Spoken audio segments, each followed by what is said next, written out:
குழந்தை பாக்கியம் அருளும் திருப்புல்லானி ஆதி ஜெகநாத் பெருமாள் ராமநாதபுரம் மாவட்டத்தில் அமைந்துள்ளது.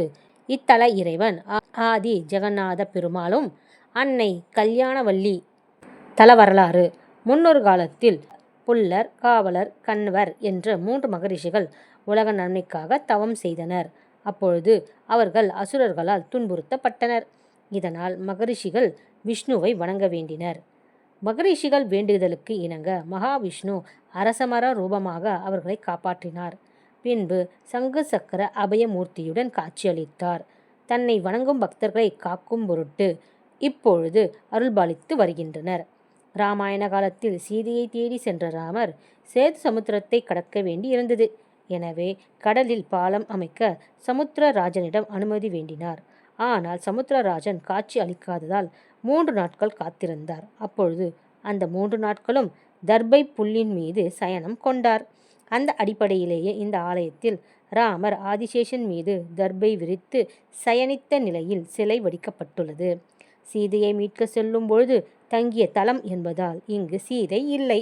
லக்ஷ்மணனுக்கு பதில் அவரது அம்சமான ஆதிசேஷன் உள்ளது. இந்த ஆலயத்தில் ஆஞ்சநேயர் சந்நிதி காணப்படுகிறது.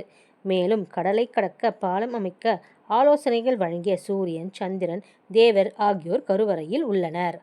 இக்கோவிலில் வைகுண்ட ஏகாதசி, கிருஷ்ண ஜெயந்தி, பொங்கல், தீபாவளி போல விழாக்கள் சிறப்பாக நடைபெறும்.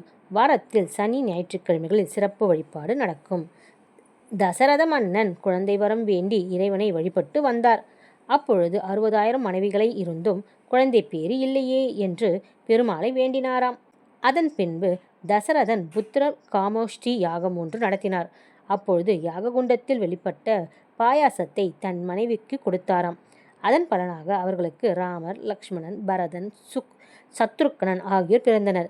எனவே குழந்தை பாக்கியம் வேண்டி வரும் பக்தர்களுக்கு இத்தலத்துக்கு அருகே உள்ள சேதுக்கரையில் நீராடிவிட்டு கோவிலுக்கு வந்து நாகர் சிலைக்கு முன்பாக உபவாசம் இருக்க வேண்டும். பின்பு அன்று இரவு ஆலயத்தில் தங்கிவிட்டு மறுநாள் காலையில் நாக பிரதிஷ்டை மற்றும் புத்ராகாமோஷ்டி யாகம் செய்ய வேண்டும்.